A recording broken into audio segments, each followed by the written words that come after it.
அனைவருக்கும் ஓய்வு நாள் வாழ்த்துக்கள். ஹாப்பி சாபத். ஹாப்பி சாபத்னா தான் ஹாப்பி சாபத் சொல்லி. சரி, இன்னைக்கு பாடத்தோட தலைப்பு தமிழில் என்ன கொஞ்சம் சொல்லுங்களேன்.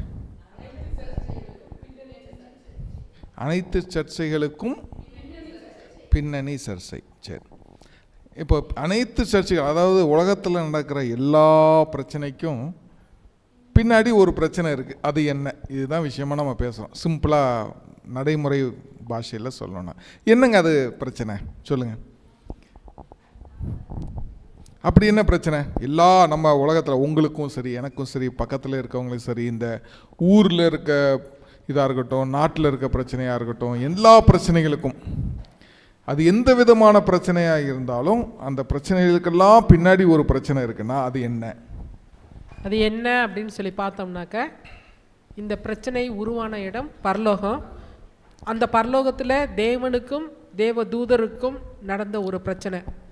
அந்த பிரச்சனையின் மூலமாக அந்த தேவ தூதர்கள் கீழே தள்ளப்பட்டதுனால வேண்டி, அவங்க பின்னடியில் போகிறதுனால வேண்டி பிரச்சனைகள் நமக்கு வருகிறது. இப்போ ஒரே வார்த்தையில் சொல்லணும்னா, எங்க அவங்க ரெண்டு பேர் மட்டும்தான் இருக்காங்க, அவங்க இங்கே உட்கார வச்சிடலாம். ஒரு பையன் தானே, ஜோவின் மட்டும்தானே. Okay, fine.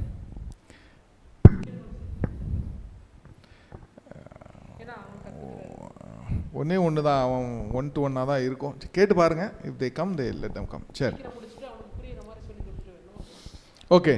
அப்போது இதை ஒரே வார்த்தையில், ஒன் வேர்ட் ஆன்சரில், ஒன் சென்டென்ஸில் சொல்லணும்னா, நன்மைக்கும் தீமைக்கும் உருவாகிற பிரச்சனை, கடவுளுக்கும் தேவனுக்கும் சாத்தானுக்கும் இருக்கிற பிரச்சனை, அவங்க நடுவில் இருக்கிற பிரச்சனை தான் எல்லா பிரச்சனைக்கும் மூல காரணம். அதாவது எதிரெதிராக ஒரு சண்டைன்னு சொல்லலாம்.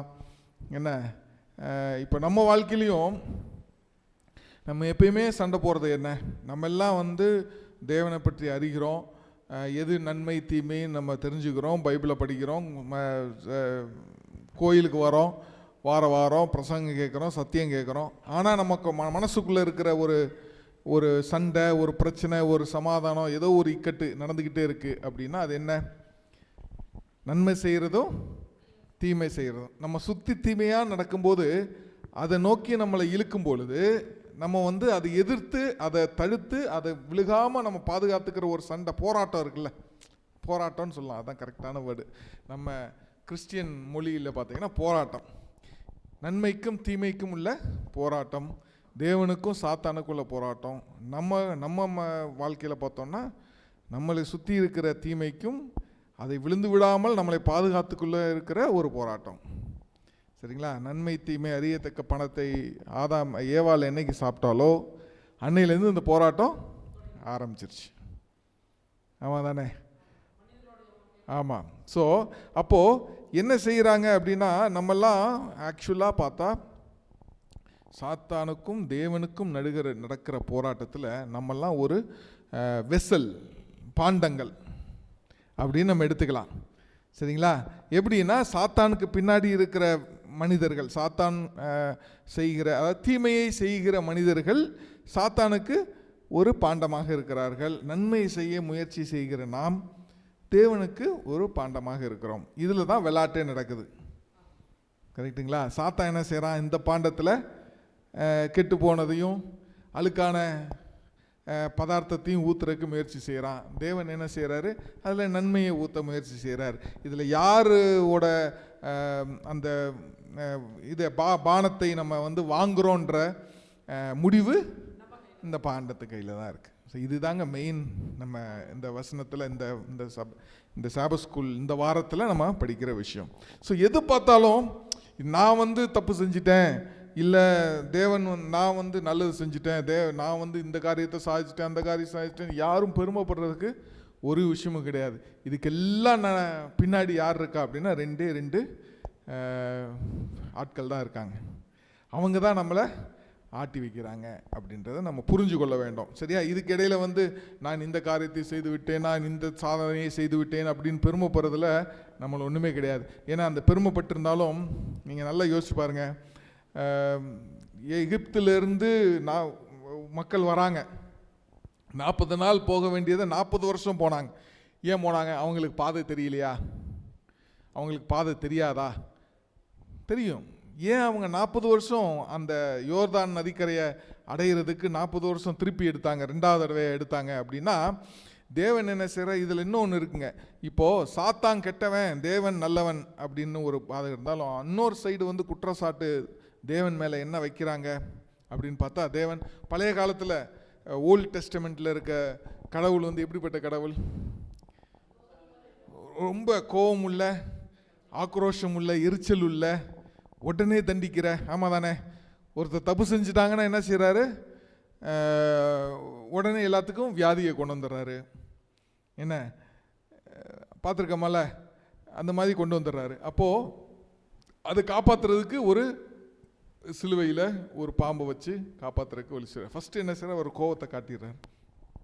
அப்போது இரக்கமில்லாத கடவுள் அப்படின்னு ஒரு சாரார் பேசுகிறாங்க. அது உண்மையா அப்படின்னு பார்த்தா, இந்த 40 வருஷம் ஏன் சுற்றினாங்க?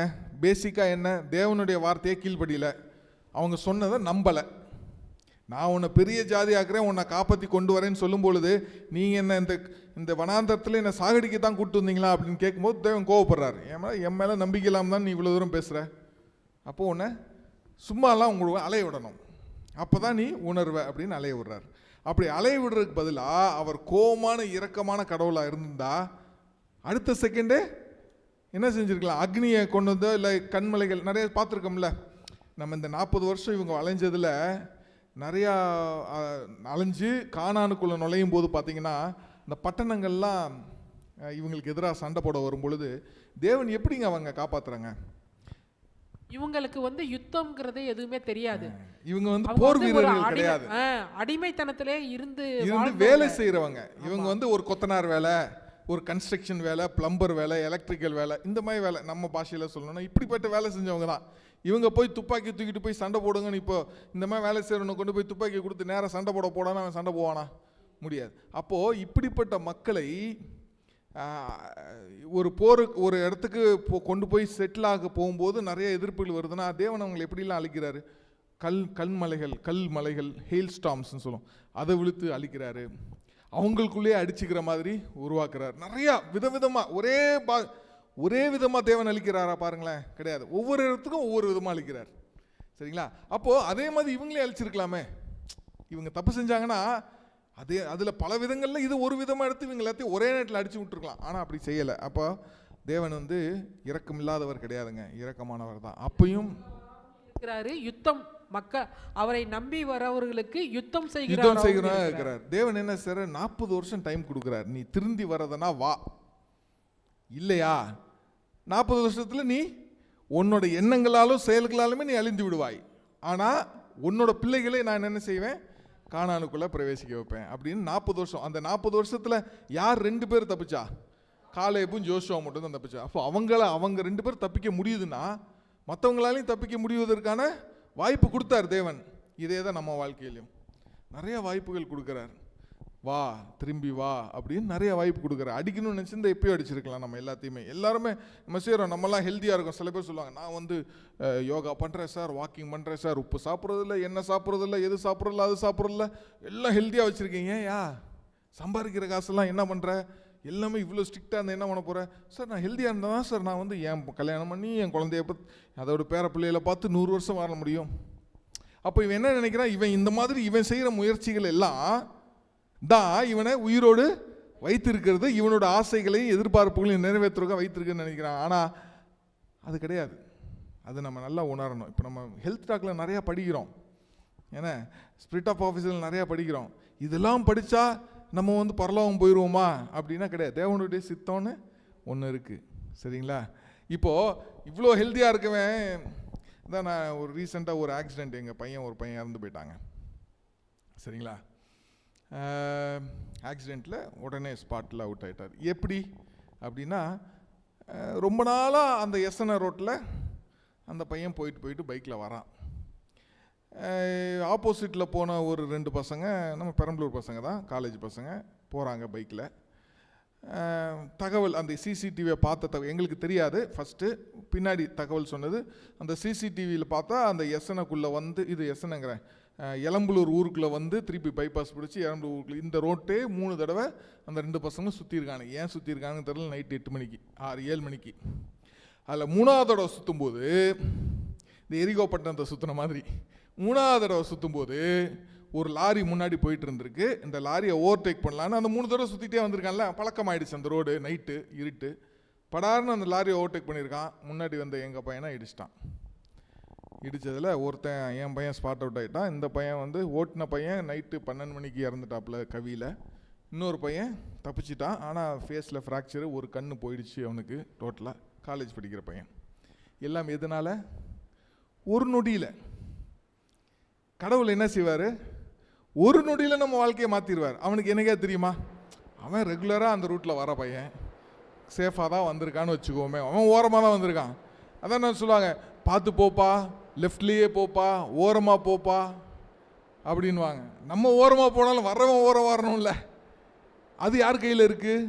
தேவன் கையில் இருக்குது. நம்ம எவ்வளோதான் ஹெல்த்தியாக சாப்பிட்டாலும் தேவன் முடிவு பண்ணணுங்க நம்ம வந்து நம்ம வாழ்க்கையில் முழுமையாக வாழணுமா இல்லையான்னு. ஸோ இந்த எண்ணம் வந்து என்னதுன்னா, அப்போ இதுதான் இரக்கம் உள்ள தேவன். அப்போது தேவனை வந்து பழைய ஏற்பாட்டில் உள்ள தேவன் வந்து ரொம்ப மோசமானவர், ரொம்ப கொடுமையானவர், கொடுமைக்காரரு, கோவக்காரரு, அழிச்சிருவார் அப்படின்றதெல்லாம் கிடையாது. சரிங்களா? எல்லாத்துக்கும் ஒரு மாற்றம் இருக்கிறது அப்படின்னு பார்க்குறோம்.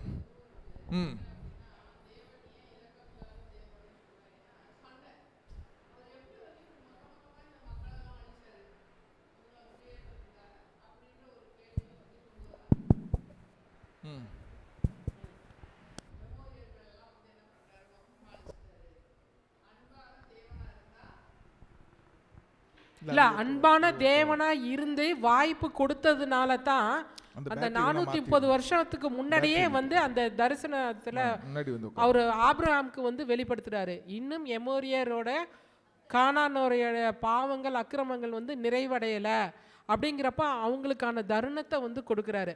அப்போ ஆண்டவர் ஒவ்வொரு காரியத்திலையும் வந்து அவர் என்ன செய்கிறாரு? தருணங்களை வந்து கொடுக்குறாரு. இன்னொன்று, ஆரோக்கிய பிரமாணம் முக்கியம்தான். சரிங்களா? அப்போ அது இருந்தாக்க மட்டும் நம்மளால் வாழ்ந்துட முடியுமா அப்படின்னு சொன்னாக்க, அந்த மரணங்கிறது யாருக்கு எந்த ரூபத்தில் வருங்கிறது சொல்ல முடியாது. ஒன்று. அப்போது நான் வாழ்கிற அந்த தேவன் வாழ்கின்ற நம்மளுடைய ஆலயத்தை வந்து, நம்ம சரீரமாகிய ஆலயத்தை வந்து நம்ம வந்து பரிசுத்தமாக நம்ம வச்சுக்கிறணும். ஒன்று. இன்னொன்று வந்து கொடுத்துருக்கிறாரு. இன்னொன்று, அந்த ஆரோக்கிய பிரமாணத்தை மீறி நடக்கிறப்ப வியாதி வரத்துக்கான காரணம் அது அப்படிங்கிறத நம்ம வந்து புரிஞ்சுக்கிறோம். அப்போது வந்து நான் எப்படி வேணாலும் சாப்பிடுவேன், எப்படி வேணாலும் இருப்பேன், எனக்கு வியாதியே வராமல் இருக்கணும் அப்படின்னு எதிர்பார்த்தா முடியுமா? அப்போ அந்த வியாதிக்கான காரணம். அப்போ நம்ம யாருக்கிட்ட போய் நிற்கிறோம்? திரும்ப அவர்கிட்ட தான் போய் நிற்கிறோம். இந்த வியாதியை குணமாக்குங்க. அம்மையார் ஒரு இடத்துல எழுதியிருக்காங்க, இப்படி வந்து நம்ம வந்து கடவுளுக்கு பிரியமில்லாத காரியங்களில் நடத்திட்டு திரும்ப அவர்கிட்ட போய் இதை எனக்கு சுகமாக்குங்க அப்படிங்கிறப்ப வந்து அவரை வந்து நம்ம வந்து கனவீனப்படுத்துகிறோம் அப்படின்னு வந்து சொல்கிறாங்க. அப்போது நம்ம ஆரோக்கிய பிரமாணத்தை கடைப்பிடிக்கிறப்போ வந்து அந்த வியாதிங்கிறது வராது. அந்த வியாதினால் வர அவஸ்தைகள் அது ஆவிக்குரிய ஜீவத்தில் அவருக்கு நமக்குள்ள தொடர்பு என்ன செய்யும்? ஸ்லோவாக கட் பண்ணிக்கிட்டே வந்துடும். ஆமாம். ஏன்னா தேவனுடைய ஆலயமாக இந்த சரீரத்தை நம்ம கெடுக்கும்போது அது பாவமாக மாறுகிறது. சரி, அடுத்ததாக நம்ம சண்டே வசனத்தில் பார்த்தோம் பாடத்தில், commander of the army of the Lord, அதாவது தேவ சேனையின், அது என்ன, கர்த்தருடைய சேனையின் அதிபதி அப்படின்னு போட்டிருக்கு. இப்போது இன்றைக்கி நம்ம இந்த பைபிள் டெக்ஸ்ட் வாசித்தோம் சாபத் ஸ்கூல் இதில் மாறுத்திர வேத வசனிப்பில். அந்த இதை கவனமாக வாசித்து பாருங்கள். நிறைய விஷயம் உன்னிப்பாக கவனிச்சோன்னா தெரியுங்க. என்ன அப்படின்னா, தேவனுடைய மக்கள் போகும்போது அவருக்கு முன்னாடி ஒரு பெரிய ப்ராப்ளம் இருக்குது. என்ன ப்ராப்ளம்? எரிகோன்ற ஒரு பிரச்சனை இருக்குது. அந்த பிரச்சனையை எப்படா அது அந்த கானான் தேசத்துக்குள்ளே அவர் என்ன சொல்கிறார்? இந்த கானான் தேசத்துக்குள்ளே நீ போயிடுவே, உனக்கு அதை சுதந்திரத்துக்கு கொடுப்பேன்னு சொல்கிறார். ஆனால் அதில் ஒரு வசனம் இருக்குது, அவர்கள் கானான் தேசத்தை, அதாவது எரிகோ பட்டணத்தினை பிடிக்கும் முன்பதாக, அதான் ஃபஸ்ட்டு. அந்த கானான் தேசத்துக்குள்ளே பிரவேசிக்கணும்னா எரிகோவை தாண்டி தான் போகணும். சரிங்களா? அதுதான் மொதல் கேட்டு. இந்த கேட்டு பக்கத்தில் போகிறதுக்கு, அந்த கேட்டை உடைக்கிறதுக்கு முன்னாடியே அவர்கள் கானானின் பலனை அனுபவித்தார்கள் அப்படின்னு வருது. பார்த்துறீங்களா? ஸோ நம்மளுக்கு எவ்வளோ பிரச்சனை இருக்கும். சரிங்களா? தேவன்கிட்ட நம்ம கேட்குறோம், உதவி கேட்குறோம். அந்த பிரச்சனை நம்மளுக்கு பெருசாக தெரியுது, அதுக்குள்ளே நம்ம இன்னும் நுழையவே இல்லை. ஆனாலும் தேவன் என்ன செய்வார்னா நம்ம வாழ்க்கையில் அதனோட பலனை, அந்த பிரச்சனைக்கான பலனை, இல்லைன்னா நம்ம வேண்டுதலுக்கான பலனை அது போகிறதுக்கு முன்னாடி நம்மளுக்கு ஒரு சாம்பிள் கொடுத்துருவார் அப்படின்னு. அப்போ சாப்பிட ஆரம்பித்த பிறகு தான் என்ன செய்கிறாங்க, மன்னாவை தேவன் நிப்பாட்டிடுறார். அதோட மன்னா நின்று போகுது.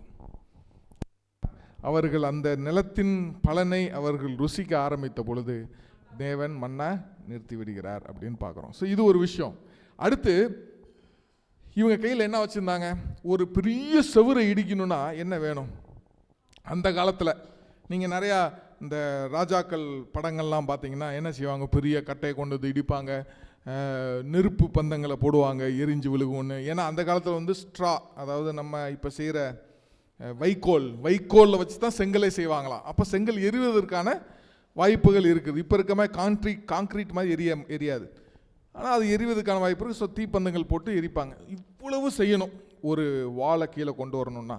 ஆனால் இவங்க கையில் என்ன இருந்துச்சா, கம்பும் ஈட்டியும் வில்லும் இருந்ததுன்னு நினைக்கிறேன். இல்லை இருந்தது.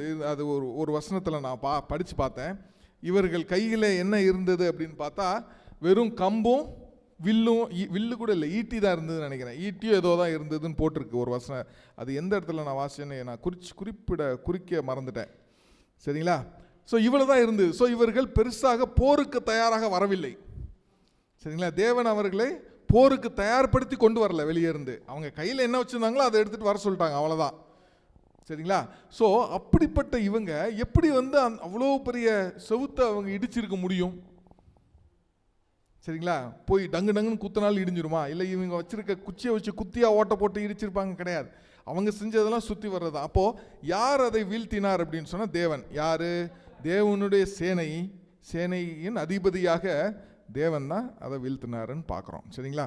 ஸோ இது மாதிரி பல விஷயங்கள் நம்ம எல்லாம் செய்யும்போது இது எல்லாமே எதை குறிக்கிறதுனா அந்த கான்ஃப்ளிக்ட்ஸ், அதாவது போராட்டத்தின் பிரச்சனைக்கு அந்த பிரபஞ்சத்தின் அடிப்படையான பிரச்சனை இருக்குல்ல, எல்லா பிரச்சனைக்கும் முக்கியமான ஒரு பிரச்சனை இருக்குன்னு சொல்கிறல, அந்த இதுதான் நம்ம பார்க்குறோம். எதுவாக இருந்தாலும் சரி, இந்த எல்லாமே எதை சுட்டி காட்டுகிறது? எது? இவர்கள் வந்து கானானுக்குள்ளே நுழைகிறதும், எரிகோ பட்டணம் இவங்க ஒன்றுமே செய்யாமல் இடிஞ்சு விழுகிறது, எல்லாமே என்ன செய்கிறது என்று சொன்னால் நன்மைக்கும் தீமைக்கும் உள்ள போராட்டத்தில் யார் ஜெயித்தார்கள் அப்படின்றது தான் விஷயம். இதுதான் ஒவ்வொரு தடவையும் கடவுள் செஞ்சுக்கிட்டே வரார். ரெட் சி, ஈஜிப்டிலிருந்து பாரோவனை வீழ்த்தி நன்மை ஜெயித்த பொழுது முதல் இடல் என்ன? சமந்த சமுத்திரம். அங்கே தீமை வந்து பெரிய கடலாக வந்து நின்றது. அதையும் என்ன செய்கிறாங்க? தேவன் நன்மையை ஜெயித்து அதை கடலை பிரித்து கொண்டு வரார். அடுத்து யோர்தானுக்கு வராங்க. யோர்தானுக்கு வரும்பொழுது என்ன செய்கிறாங்க? ஒரு ஸ்கவுட் அனுப்புகிறாங்க. வேவு பார்க்குற அனுப்பும்போது அவர்கள் என்ன செய்கிறார்கள்? தவறான ஒரு செய்தியை சொல்லி தேவனை கடுப்பேற்றுனதுனால என்ன செய்கிறாரு? போ, நீ தீமை இங்கே ஜெயிச்சதாவே வச்சுக்கோ, போ சுற்றிட்டு வா அப்படிங்கிறார். அடுத்த தடவை சுற்றிட்டு வரும்பொழுது அந்த பெட்டி வைத்திருந்த, அப்போ முன்னாடி இருந்தது என்னது? யோர்தான் தான். அந்த காலத்தில் கரை புடந்து ஓடுமா அந்த டைமில் யோர்தானை கடக்கவே முடியாதான். அதுவும் வந்து எரிகோக்கு ஒரு முக்கியமான அதாவது நீர் பாதுகாப்பலோடு இருந்த பட்டணம் அது. அப்படிப்பட்ட பட்டணத்தை எப்படி அது ட்ரை பண்ண வச்சாராம்? காய வச்சாராம் கடவுள். அதான் காய வச்சார். தமிழில் சொல்கிறது சிம்பிளான வார்த்தைகள். காய வைத்தது எப்படின்னா, அந்த காலை எடுத்து யார் அந்த பெட்டியை சுமந்துட்டு போன ஆசாரியர்கள் காலை தண்ணியில் வச்ச உடனே காஞ்சி போச்சான் அந்த இடம். அப்போ இதெல்லாம் என்ன செய்கிறார்கள்? எரிகோக்கு அந்த பக்கம், அந்த ஆற்றுக்கு அந்த பக்கம் இருக்குது எரிகோவும், எரிகோவில் அடுத்து பக்கத்தில் இருக்கிற எல்லா பட்டணமும் ரொம்ப கவனமாக கவனிக்கிறாங்க, பயப்படுறாங்க. அங்கே என்ன செய்கிறாருன்னா, நன்மை ஜெயித்து தீமையை வெல்லுகிற ஒரு சூழ்நிலையை கொண்டு வரும்போது அச்சத்தில் எல்லாரும் என்ன செய்கிறாங்க? தீமை அங்கே அச்சத்தில் இருக்கிறதுன்னு பார்க்குறோம். அவங்கெல்லாம் பயப்படுறாங்களாம். அந்த வசனமும் நீங்கள் வாசிச்சப்போ இருந்தது பார்த்தீங்களா?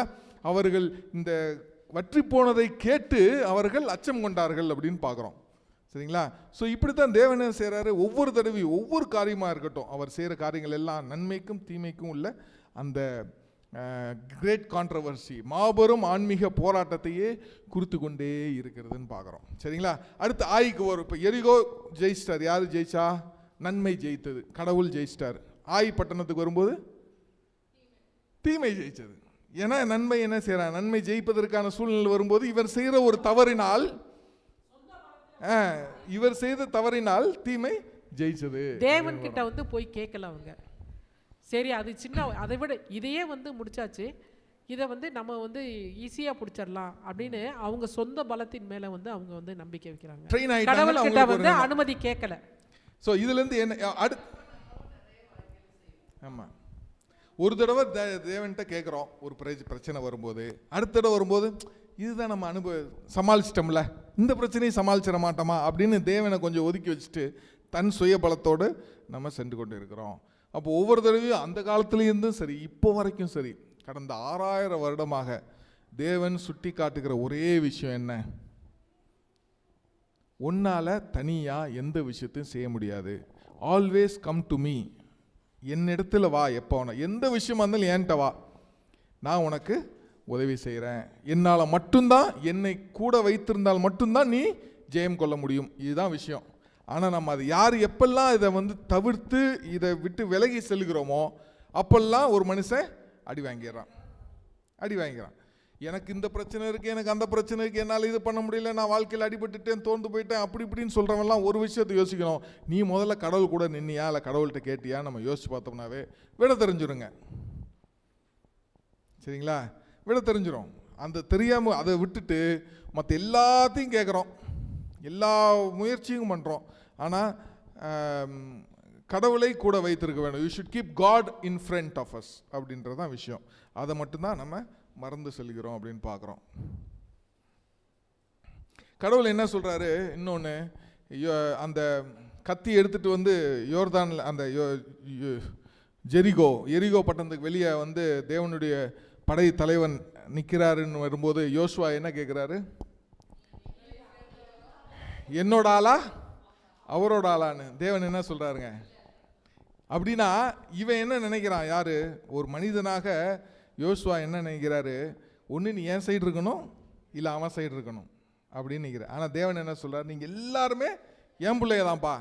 அதனால தான் என்ன சொல்கிறாரு, நான் யார் சைடும் கிடையாது, நான் கடவுளுடைய தலைவன். அதாவது இந்த இடத்துல என்ன பாடத்தை அவர் சொல்லித்தர விரும்புகிறாருன்னா, நான் யார் பக்கம் இருக்கேன், நான் யார் பக்கம் இருக்கேங்கிறத நம்ம வந்து முடிவெடுக்கணும். அதெல்லாம் அவர் சொல்றாரு, முதல்ல நீ என்ன செய்யற, உன் செருப்பு கழட்டியா. அவரு வந்து நம்ம பக்கம் இருக்கணும்னு நம்ம நினைக்கிறோம், இல்ல நான் யார் பக்கம் இருக்கணுங்கிற தீர்மானத்துக்குள்ளார நம்ம வரணும். அந்த முடிவை நம்ம அவருக்கு கொடுக்க கூடாது. அவர் என்ன முடிவு எடுத்திருக்கா அதுக்கு நாம இசைந்து செல்ல வேண்டும். அதுதான் விஷயம். சில பேர் நம்ம கேட்குறோம், கடவுளே எனக்கு இதை செஞ்சிருங்க, எனக்கு இந்த பிரச்சனை இருக்கு, எனக்கு இதை சால்வ் பண்ணிருங்க. எவ்வளவோ தேவனும் தான் மனிதன் ரூபத்தில் இருக்கும்போது அப்படி தான் செஞ்சாருங்க. ஆனால் கடைசியாக என்ன செஞ்சார், ரிக்வஸ்டாக தான் அதை மாற்றினாரே தவிர ஆர்டராக அவர் பண்ணலை. என்ன செஞ்சார், என்னால் இதை தாங்க முடியலங்க, இந்த கப்பை இந்த பாத்திரத்தை என்னை விட்டு அகண்டு போக பண்ணுங்க அப்படின்னு அவருடைய ரிக்வஸ்ட்டை வச்சுட்டு, ஆனாலும் உங்களுடைய சித்தம் தாங்க அதுதான் இருக்கணும். இப்போ யோசுவா வந்து அவர் கேட்கும்போது என்ன கேட்டிருக்கணும், கேட்டிருந்தாருந்தா சரிங்களா, ஐயா நீ வந்திருக்கிறீங்களே, நீங்கள் என்ன செய்ய போகிறீங்க, உங்களோட விருப்பம் என்ன, சரியா? அப்படி தானே, நீங்கள் எங்கள் சைடு சண்டை போட போகிறீங்களா அவர்கிட்ட சண்டை போட போகிறீங்களா, நீங்கள் யார் அப்படிங்க. அவன் சொல்கிறான், நான் கடவுள், என் முதல்ல நீ எனக்கு மரியாதை கொடு, நான் நிற்கிற இடம், நீ நிற்கிற இடம் ஹோலி கிரவுண்ட், பரிசுத்தமான இடம், முதல்ல நீ செருப்பை கழட்டி எனக்கு மரியாதை கொடு முதல்ல, அதுக்கப்புறம் நான் என்ன பண்ண போகிறேன்றது அப்புறம் சொல்கிறேன் அப்படின்றார். ஸோ நம்ம என்ன செய்யணும், முதல்ல தேவனுக்கு கனத்தை கொடுக்க வேண்டும், அவருக்கான மரியாதையை அவருடைய கனத்தை நம்ம கொடுக்கணும், அப்புறம் அவரை டிசைட் பண்ணிக்குவார் என்ன செய்யணும் அப்படின்றது தான் நம்ம இதுலேருந்து இன்டைரக்டாக பார்க்க வேண்டிய பாடமாக இருக்கிறது. சரி, இந்த சண்டே வருஷத்தில் நீங்கள் ஏதாவது சொல்ல விரும்புகிறீங்களா? உங்கள் கருத்துக்கள் இருந்தால் சொல்லுங்கள், இல்லை நான் அடுத்த பாடத்துக்கு போகலாம். சரி, அடுத்ததாக வந்து வார் இன் ஹெவன், பரலோகத்தில் யுத்தம். சரிங்களா? அப்போ பூலோகத்தில் யுத்தம் நடந்த மாதிரி இதுக்கெல்லாம் பேஸ் எங்கே நடக்குது, பரலோகத்தில் நம்ம ஃபஸ்ட்டே பார்த்துட்டோம். சரிங்களா? சாத்தானுக்கும் லூசிஃபருக்கும் மிகாவேலுக்கும் நடக்கிற யுத்தத்தை பற்றி நம்ம பார்க்குறோம். ஸோ இதில் எது இந்த யுத்தத்துக்கான மெயின் காரணம் என்ன? இதுக்கு மெயின் காரணமே பாவத்துக்கான காரணம். இந்த காலத்தில் உலகத்தில் நடக்கிற விஷயத்துக்கு மெயின் காரணம் எதுவோ அதுதான் அங்கேயும் மெயின் காரணம். கரெக்டுங்களா? என்ன அது காரணம் சொல்லுங்க. தேவனை போல அவனும் மாறணும்னு நினைக்கிறான். ஆசை, பெருமை, ஆசை, அதாவது பெருமை. பெருமை. ஆசை எல்லாத்துக்கும் இருக்கலாம், அதை வந்து பெருமையாக கூடாது. கடவுள் நான் எனக்கு கொடுத்திருக்கிற டேலண்ட்டை வந்து அந்த டேலண்ட்டுக்காக கடவுளுக்கு நான் நன்றி செலுத்துறவளா, கடவுளோட கட்டுப்பாட்டுக்குள்ளார தொடர்ந்து நடக்கிறவளா நான் இருக்கணும். அங்க மேல நடந்ததுக்கான காரணம், இந்த தாளந்துகள் எனக்கு இவ்வளோ தாளந்துகள் இருக்கு, இவருக்கு ஈக்குவலாக தான் நானும் இருக்கேன், அவரோட சாயலில் தான் நானும் இருக்கேன், அவரை மட்டும் எதுக்கு கூப்பிட்டு பேசணும் போகணும் வரணும், அப்போ எனக்கும் அந்த இது இருக்குது, என்ன வந்து கலந்துக்க மாட்டேங்கிறாங்களே, அப்போ அந்த இயேசு கிறிஸ்துவை தொழுதுகிறதுக்கு பிதா சொன்னது போல் என்னையும் தொழுது கொள்ளணும், எனக்கும் அந்த ஆளுமை வேணும் அப்படிங்கிற அவனுக்கு கொடுக்கப்பட்ட அந்த தாளந்தை வந்து பெருமையாக நினச்சி அதை வச்சு ஆளுகைக்கு வரணும்னு நினைக்கிறான். சரிங்க, இப்போ இதை உதாரணமாக எடுத்து நாம் வந்து கடவுள் கூட நம்ம போட்டி போட போகிறது இல்லையே, நான்லாம் கடவுள் கூட போட்டி போடலையே அப்படின்னு ஒரு எண்ணம் வரும். ஏன்னா திருச்சி விடுறதான சாத்தான். இப்போது சாத்தான் இருந்த இடத்துல அவன் போட்டி போட்ட ஆள், சரிங்களா? நாம் இருக்கிற இடத்துல நாம் அதே போட்டியை போடுறோமா? கடவுள் கூட போட்டி போடணும்னு அவசியம் கிடையாது. அவருக்கு மேலாக இருக்கிற அதிகாரத்தில் இருக்கிற ஒருத்தரை சாத்தான் வந்து என்ன செய்கிறான், போட்டியாக நினச்சான். அது தவறு. அதே தான் நம்மளும் இங்கே செய்யக்கூடாதுன்றதான் ஒரு இதாக நம்ம எடுத்துக்கணும், சரிங்களா? எப்படின்னா, எனக்கு சரியாக மரியாதை கிடைக்கல, எல்லாரும் எனக்கு மரியாதை கொடுக்கல. இப்போ நடக்கிற சபைகளில் மெயினாக நம்ம பார்க்குற சபை அட்வென்டிஸ்ட் சபை, அதனால் அதை பற்றி வந்து பேசுவோம். சபைகளிலுமே பார்த்திங்கன்னா எங்களுக்கு கொடுக்க வேண்டிய அங்கீகாரத்தை கொடுக்காத காரணத்தினால் விலகி போன மக்கள் நிறைய பேர் இருக்காங்க, சண்டையை உருவாக்கின மக்கள் நிறையா பேர் இருக்காங்க. இப்போ போன தடவை ஒரு பாஸ்டர் வந்தாருங்க, போன வாரம் வந்து பேசினாரா ஒரு பாஸ்டர், அவர் வியாசரப்பாடின்னு ஒரு சபையை சொன்னாரா, 5 குரூப் இருக்குங்க, டெய்லி சண்டை போடும், ஒவ்வொரு வாரமும் சண்டை இல்லாமல் முடியாதுன்னு சொன்னார். இதுக்கெல்லாம் காரணம் என்னன்னு நினைக்கிறீங்க? எப்படி ஒரு மக்கள் இவ்வளோ தூரம் சத்தியம் கேட்டும் சண்டையில் முடியுது வாரம்னா என்ன காரணம்? இதுதான். எது? மதிப்பு, மரியாதை, ஆசை, சுயநலம், சுயமரியாதை, இதெல்லாம் இந்த சொல்லுவாங்கல்ல செல்ஃப் ரெஸ்பெக்ட். நிறைய பேர் சொல்கிறோம் செல்ஃப் ரெஸ்பெக்ட், சுய மரியாதை. அது ரொம்ப ஸ்டைலாக சொல்லிக்கிறோம். என்னோட செல்ஃப் ரெஸ்பெக்டை யாரும் தொட்டக்கூடாது, தொட்டுட்டா எனக்கு பயங்கரமாக கோவம் வரும். எனக்கு அப்படித்தாங்க இருந்துச்சு ஒரு காலத்தில், சரிங்களா? எப்போ செல்ஃப் ரெஸ்பெக்ட் மேலே அவங்களுக்கு ரொம்ப மோகம் வரும்? எப்போ மோகம் வரும்? தன்னை உயர்வாக நினைக்கும் போது தான் அந்த செல்ஃப் ரெஸ்பெக்ட்ன்ற ஒரு மோகம் வருங்க, சரிங்களா?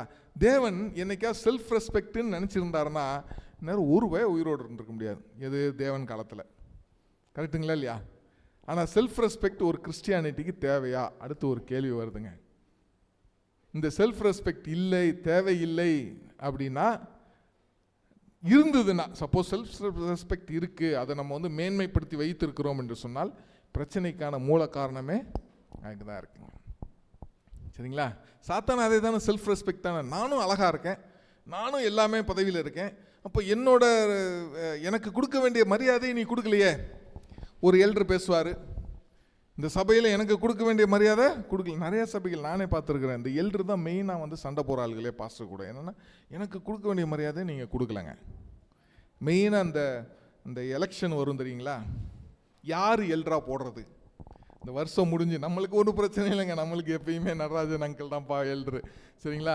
ஆனால் பல சபைகள் எனக்கு தெரிஞ்சு நம்ம எக்மோர் மெயின் தமிழ் சபையிலேயே நான் பார்த்துருக்குறேன். அங்கே வந்து இந்த எல்டர் பிரச்சனை தான். ஒரே எல்டர் அங்கே இருக்கு, அங்கே நிறைய பேர் வயசானவர்கள் இருப்பாங்களா, எந்த வருஷம் யாரை எல்டராக போடுறது அப்படின்ற ஒரு பெரிய பிரச்சனை. அவங்களுக்கு வந்து இந்த எல்டர் பதவிங்கிறது வந்து ஆக்சுவலாக எல்டர் பதவி வந்து பாஸ்டருக்கு அடுத்தது. பாஸ்டர் இல்லாத சமயங்களிலோ இல்லை பாஸ்டர் இருக்கும்போதோ சபையை கட்டுக்கோப்பாக வைத்திருந்து சபை மக்கள் அந்த மெம்பர்ஸ் வீட்டுக்கு விசிட்டிங் போய் அவர்களை ஆவிக்குரிய விஷயத்திலே அவங்களை தேற்றி அவங்கள ஆவிக்குரிய விஷயத்தில் அவங்கள இறுக்கமாக இருக்க வைப்பதற்கான வேலையை எல்டர் செய்யணுங்க. ஆனால் நிறைய எல்டர் செய்கிறதில்ல அங்கே, சரிங்களா? எப்படின்னா, அவங்க வந்து அந்த பதவி மட்டும் வேணும் எல்டர்.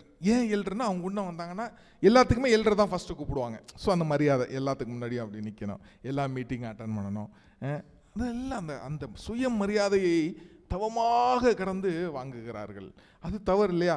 ஸோ நம்மளும் இந்த காலத்தில், இப்போ நான் வேலை செய்கிற இடத்துல நான் தான் பிரின்ஸ்பால், எல்லாரும் எனக்கு மரியாதை கொடுக்கணும், இல்லைன்னா உங்களை நான் வந்து பனிஷ் பண்ணிடுவேன். ஒவ்வொரு இடங்கள்லையும் இருப்போம், எல்லாருமே நம்மளுக்கு கீழே 2 பேர் வேலை செய்ய தான் செய்வாங்க. ஆமாவா இல்லையா? ஏதோ ஒரு இடத்துல இப்போது ஏன் வீட்டில் எதுவுமே வேலை செய்யாமல் இருக்கோம்மா, வீட்டில் ஒரு வேலையும் இல்லை இருக்கோம், ஹஸ்பண்ட் வேலைக்கு போயிடுறாரு, வீட்டில் இருக்கோம், வேலைக்காரின்னு ஒருத்தவங்களை வைப்போம், அவங்களுக்கு என்ன மரியாதை கொடுக்குறோம்? இன்னொன்றுங்க பிரதர், அதோட படிக்கிற பிள்ளைங்க ஒரு ஹையான படிப்பு படிச்சுட்டாங்க அப்படின்னாக்கா இந்த படிப்புக்கு தகுந்த மாதிரி தான் நான் வேலை செய்வேன். நான் இவ்வளோ படிச்சிருக்கேன், நான் கடைக்கு போவேனா, நான் இதை தூக்கிட்டு வருவேனா, நான் அந்த வேலை செய்வேனா, இந்த வேலை செய்வேனா அப்படிங்கிற ஒரு மனநிலைகள்லாம் வந்து படிக்கிற பிள்ளைங்களுக்கு மத்தியிலையும் கூட இருக்கு. ஸோ இதில் ஃபஸ்ட் பெஞ்ச் லாஸ்ட் பெஞ்ச்லாம் இருக்குது. நான் படித்த காலத்தில் இப்போல்லாம் இருக்கிறது இல்லை. இப்போ எல்லாருமே லாஸ்ட் பெஞ்ச் தான் போகணுன்னு ஆசைப்பட்றாங்க, அது அடுத்த விஷயம்.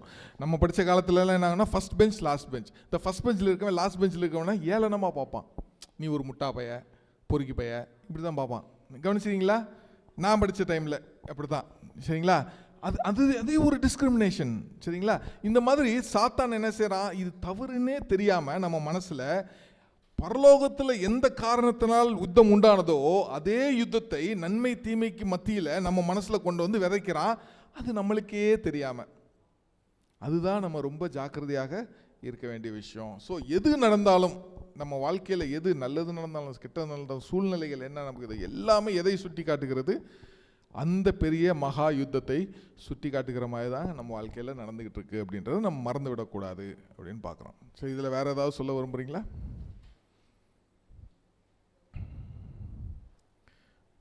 சரி, அடுத்து வந்து லார்ட் இஸ் அ வாரியர் அப்படின்னு வருது. தேவன் கர்த்தர் யுத்தத்தில் வல்லவர். இதில் கர்த்தரை ஜெயிக்க வைப்பதற்காக இப்போ நம்ம பேசின எல்லா யுத்தம் இருக்குல்லங்க, நம்ம வாழ்க்கையில் நடக்கிற யுத்தங்கள், நம்ம சபையில் நடக்கிற யுத்தங்கள், நம்ம சுற்றி நடக்கிற விஷயங்களில் நடக்கிற யுத்தங்கள் எல்லாத்துலேயுமே நாம் செய்ய வேண்டியது கர்த்தரை ஜெயிக்க வைப்பதற்காக நாம் முயற்சி செய்யணும். சரிங்களா? நாம் ஜெயிக்கிறோமோ இல்லையோ,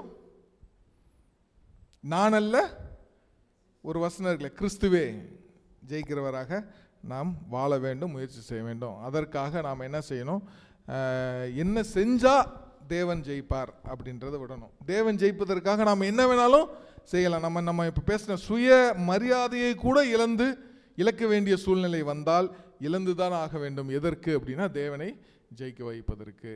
இல்லை என்றால் சாத்தான் அந்த இடத்துல ஜெயித்து விடுகிறான். கிறிஸ்து எப்படி ஜெயிக்க வைத்தார் பிதாவை? எப்படி அவரோட வாழ்க்கையில அவர் எந்த மாதிரியை வந்து பின்பற்றினாரு? அவர் மேல அக்யூசேஷன் வச்ச எல்லா அக்யூசேஷனுமே அவர் மறுக்க கூட கிடையாதுங்க. ஆமாவா இல்லையா?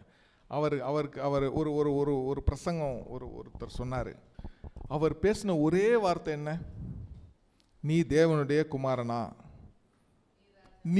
நீ ராஜாவா அப்படின்னா நீ சொல்வதை போலத்தான் அப்படின்னு தான் சொன்னாரே தவிர நான் ராஜாதான் அப்படின்னு அவர் சொல்லவே இல்லைங்க.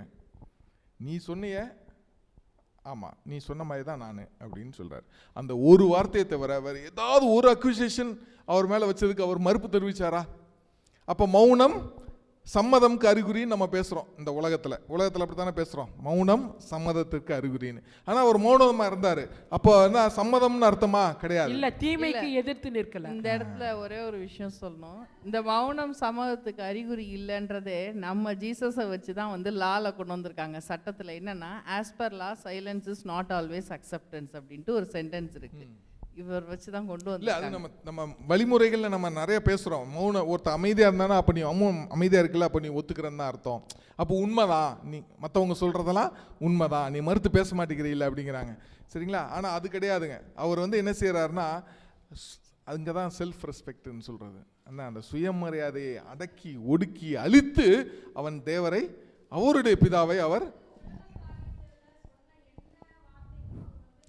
தெரிவிக்கலை, வாயை திறக்கிறார். பரலோக காரியத்தை முடித்து சொல்லும்போது மட்டும்தான் அவர் வாயை திறக்கிறார் அப்படின்னு பார்க்குறோம். இப்போ நம்மளும் இந்த கடைசி காலத்தில் வாழ்கிற நாமளும் உலக பிரகாரமாக காரியங்களை எவ்வளவு நம்ம இக்கட்டுகள், சோதனைகள், பர்சிக்யூஷன் என் தமிழ் என்ன, உபத்திரவ காலங்கள், உபத்திரவங்கள் வரும்பொழுது நம்ம என்ன செய்யணும் அப்படின்னா, நம்மளுடைய வாயை கட்டிக்கொள்ள வேண்டும் வேணால் நம்ம சொல்லிக்கலாம். சரிங்களா? வாயில் தான் பல விஷயங்கள் நடக்குது. இப்போ உலகமே எதில் தான் இருக்குது? வாயில் தான் இருக்குது. வாயை வச்சு தான், வாய் உள்ளவன் பிழைத்து கொள்கிறான், வாயை வச்சா பொழைச்சிக்கிறான். ஏன்னா இப்போ பாருங்களேன், நம்ம சோஷியல் மீடியாவே இதில் இருக்குங்க.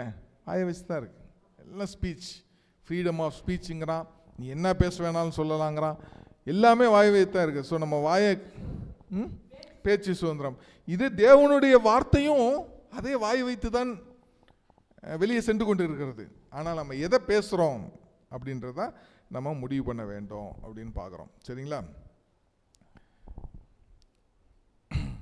அப்போது தேவன் பிதா அந்த இந்த தேவனுடைய யுத்தத்தில் தேவனை ஜெயிக்க வைக்க வேண்டும் என்று சொன்னால், நாம் தேவனுடைய போர் வீரர்களாக இருக்க வேண்டும் என்று சொன்னால், நாம் நம்மளுடைய சுயத்தை இழந்து தேவனை தெரிந்து கொள்ள வேண்டும். அப்பொழுதுதான் தேவனை நாம் ஜெயிக்க வைக்க முடியும் இந்த வாரில் அப்படின்னு பார்க்குறோம். வேறு ஏதாவது சொல்ல விரும்புகிறீங்களா?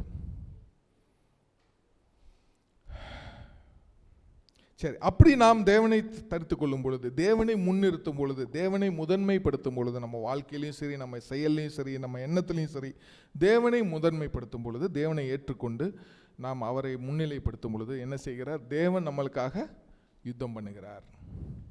சரிங்களா? எப்பொழுது யோசுவா தேவனை முன்னிறுத்தி செய்ய ஆரம்பித்தானோ, அதுக்கப்புறம் வந்த எல்லா யுத்தங்களிலும் யார் யுத்தம் பண்ணா? தேவன் தான் யுத்தம் பண்ணார். இஸ்ரவேலருக்கு பெருசாக ஒன்றும் யுத்தம் பண்ணவே இல்லைங்க, எல்லாமே தேவன் தான் யுத்தம் பண்ணாங்க. எப்பெல்லாம் இஸ்ரவேலருக்கு பயந்து ஒடுங்கி நின்றார்களோ, ஐயோ இவ்வளோ பெரிய சேனை என்ன பண்ணுறது, வெறும் 300 பேர் தானே இருக்கும், அவன் 30,000 பேர் இருக்கானே, பயந்து ஒடுங்கும் பொழுதெல்லாம் தேவனிடத்தில் போய் நின்று தேவனை முன்னிலைப்படுத்தும் பொழுது அவர் அவங்களுக்காக போரிட்டு அதை ஜெயித்தார் அப்படின்னு பார்க்குறோம். இவங்களுக்கே ஆச்சரியம், எப்பட்றா அப்படின்னு. கரெக்டா? நைட்டெல்லாம் நம்ம இங்கே தான் இருந்தோம், காலையில் போய் சண்டை போடலான்னு நினச்சேன், காலையில் போனால் எல்லா பேரும் செத்து கிடக்கானே, எப்பட்றா? ஆச்சரியம். ஏன்னா தேவன் யுத்தம் செய்தார். தேவனுடைய வழிகளோ தனி வழிகள், அதை நம்ம யோசிச்சு கூட பார்க்க முடியாதுங்க. தேவன் எப்படி உதவி செய்கிற நம்ம யோசிக்க ஆரம்பிச்சிட்டா நாம் என்ன செய்கிறோம்? நம்ம தேவன் ஆகிடுவோம்ல. ஆமாம் தானே? நம்ம யோசிப்போம், சார் நம்ம எல்லா வழியும் முயற்சி செஞ்சிட்டோம், ஒரு பிரச்சனை நம்மளுக்கு இருக்குது, எல்லா வழியிலையும் ட்ரை பண்ணிட்டோம், எந்த வழியிலையுமே நம்மளுக்கு உதவி கிடைக்கல, என்னடா பண்ணுறது அப்படின்னும் போது நம்ம யோசிக்காத ஒரு விஷயத்தில் நம்மளுக்கு தேவனிடத்தில் ப்ரே பண்ணும்போது அடுத்த நாள் வருதில்ல, அது தாங்க தேவன். கரெக்டா? நம்ம யோசிக்கவே மாட்டோம். நீ எவ்வளோ முயற்சி செஞ்சு பாரு, திருப்பி ஏன்ட்ட தானே வரணும், அப்போ பேசிக்கிறேன். அப்போ வரும்பொழுது நம்ம யோசிச்சிருக்க மாட்டோம், சார் இப்படி ஒரு விஷயத்தை நம்ம யோசிக்கவே இல்லையே அப்படின்னு யோசிப்போம்ல. அதுதான் தேவனுடைய வழி. தேவனுடைய வழி வித்தியாசமாக இருக்கும். சரிங்களா? நம்ம யாரும் எதிர்பார்க்காத மாதிரி தேவன் என்ன செய்வார்? நம்மளை வழி நடத்துவார். அதுதான் தேவனை முன்னிறுத்தும் போது தேவன் நம்மளுக்காக யுத்தம் செய்வார். யார் இடத்துல? சாத்தான இடத்துல, தீமையின் இடத்துல, தீமைக்கு எதிராக யுத்தம் செய்கிறவர் தேவனாக இருக்கிறார் அப்படின்னு பார்க்குறோம். சரிங்களா? அது என்னாகும்? மிராக்கிளாக இருக்கும், ரொம்ப அற்புதமாக அதிசயமாக அவர் செய்கிறார் அப்படின்னு பார்க்குறோம். சரிங்களா? அதற்கு நாம் செய்ய வேண்டியது என்ன? தேவனிடத்தில் நாமே ஒப்பு கொடுக்க வேண்டும். நாம் தேவனிடத்தில் ஒப்பு கொடுக்கும் பொழுது தேவன் நம்மளுக்காக யுத்தம் செய்கிறார் அப்படின்னு பார்க்குறோம். வேற ஏதாவது இந்த வார பாடங்கள் இருக்குன்னா பேசலாம். இல்லைன்னா இந்த இதில் ஒவ்வொரு மிராக்களும் நடக்குது. ஆனால் சாத்தான் என்ன செஞ்சிடறான்? அதை இயற்கையாக நடந்தது, சாதாரணமாக நடந்தது, இது உங்கள் முயற்சியினால் நடந்தது. அதாவது ஜலப்பிரளயத்தை நம்ம எடுத்துக்கிறோம் அப்படின்னு சொல்லி பார்த்தோம் அப்படின்னு சொன்னாக்க, ஜலப்பிரளயத்தை தேவன் தான் இது பண்ணுறாரு. அப்போது அந்த இடத்துல மக்கள் 3 விதமான மனநிலையில் இருக்கிறாங்க அப்படின்னு அம்மையார் சொல்கிறாங்க. ஒன்று, கடவுள் தான் இதை செஞ்சார், இனி அவர் இதை செய்ய மாட்டேன்னு வாக்கு கொடுத்துருக்கிறாரு அப்படின்னு நம்பின ஒரு மக்கள், கடவுளுக்கு கீழ்ப்படிஞ்சு நடக்கிற ஒரு மக்கள். இன்னொருத்தவங்க என்ன செய்கிறாங்க அப்படின்னாக்க, கடவுள் இருக்கிறாருங்கிறத நம்புகிறாங்க, ஆனால் அவரோட வழியில் நடக்காதவங்களாக இருக்காங்க. ஏன் இதை அனுமதிச்சாரு அப்படிங்கிற ஒரு இதில் போகிறாங்க. இன்னொருத்தவங்க கடவுளே கிடையாது அப்படின்னு சொல்லிட்டு போகிறாங்க. அப்போது அந்த இடத்துல இல்லை, அந்த ஆர்கியூமெண்ட்டு இப்போ நமக்குள்ளார அந்த விசுவாச குறைபாடுகள் இருக்கிறப்ப ஆர்கியூமெண்ட்டு வரப்போ விசுவாசத்தில் உள்ளவங்க என்ன செய்கிறாங்க? நம்ம விசுவாசத்தில் பலப்படுத்தணும், கடவுளுக்குள்ளார கொண்டு வரணுங்கிறதுக்காக பிரயாசப்படுறாங்க இல்லைங்களா? அப்போ அது போல் பிரயாசப்படுறப்ப அந்த மக்கள் விலகி போகிறாங்க. அப்போ அவங்க மனசில் என்னத்தை கொண்டு போடுறான் அப்படின்னு சொன்னாக்க, இது இயற்கையாகவே நடந்தது, இது வந்து அப்போது வானத்துக்கு மேலே வந்து நான் கோபுரத்தை எழுப்புனேன் அப்படின்னு சொல்லி சொன்னாக்க அங்கே எப்படி நடந்ததுங்கிறத நான் வந்து ஆராய முடியும்.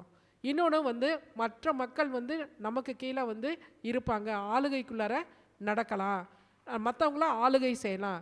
அந்த எண்ணங்கள் எப்படி சாத்தானுக்குள்ளார ஆளுகை எண்ணம் வந்துச்சோ அதே போல் வந்து அந்த ஜலப்பிரளயத்த காலத்திலேயே வந்து சாத்தான் வந்து ஒவ்வொரு காரியத்தையும் வந்து கொண்டு வந்து போட்டுடுறான். எப்படி யோசுவா வந்து ஃபஸ்ட்டு கடவுள் சொன்ன மாதிரி போகிறான், எரிகோ இடிஞ்சு விழுகுது. ஆனால் அடுத்த தடவை வந்து எப்படி அவங்களுடைய மனநிலையில் கொண்டு போய் போடுறான், நீங்கள் தானே ஜெயிச்சிங்க, இவ்வளோ பெரிய கோட்டையை இடிச்சுட்டு உள்ளார அவ்வளோ பேர்த்தையும் தாக்கி தள்ளிட்டீங்க நீங்கள், இது என்ன சின்ன பட்டணம் தானே, உங்களால் முடியாதா? அப்போ சாத்தான் கொண்டு வந்து போடுற இடங்களுக்கு வந்து நம்ம வந்து அந்த எண்ணங்களுக்கு வந்து நம்ம வந்து செவிசாய்க்கிறோம். அப்படிங்கிறப்ப வந்து கடவுளுடைய வல்லமையை கீழாவில் நம்ம வந்து கொண்டு போயிடுறோம். அப்போ நான் யார் பக்கத்தில் இருக்கணுங்கிறத அந்த மனநிலையில் நம்ம வந்து வரணும். நான் எந்த கேட்டகரியில் இருக்கேன் அப்படிங்கிறத நம்ம வந்து முடிவு பண்ணிக்கணும். கரெக்ட். வேற ஏதாவது கருத்துக்கள் இருந்தால் சொல்லுங்கள். இல்லைன்னா இந்த ஓய்வு நாள் பள்ளி பாடத்தை நாம் முடித்துக்கொள்வோம். தேவனை முன்னிறுத்தி நம்ம வாழ்க்கையிலே நாம் ஒவ்வொரு காரியத்தையும் செய்யும் பொழுது தேவன் நம்மளுக்காக யுத்தம் செய்வார். தீமையை எதிர்த்து நாம் ஜெயிப்பதற்கு தேவன் யுத்தம் செய்வார் அப்படின்ற கருத்தை மனதில் வைத்துக்கொண்டு தேவன் நாம் ஒவ்வொருவரையும் வழி நடத்துவாராக. தேவன் இந்த தருணத்தை கொடுத்ததுக்காக தேவனுக்கு நன்றியை தெரிவித்துக் கொள்கிறேன். ஆமென்.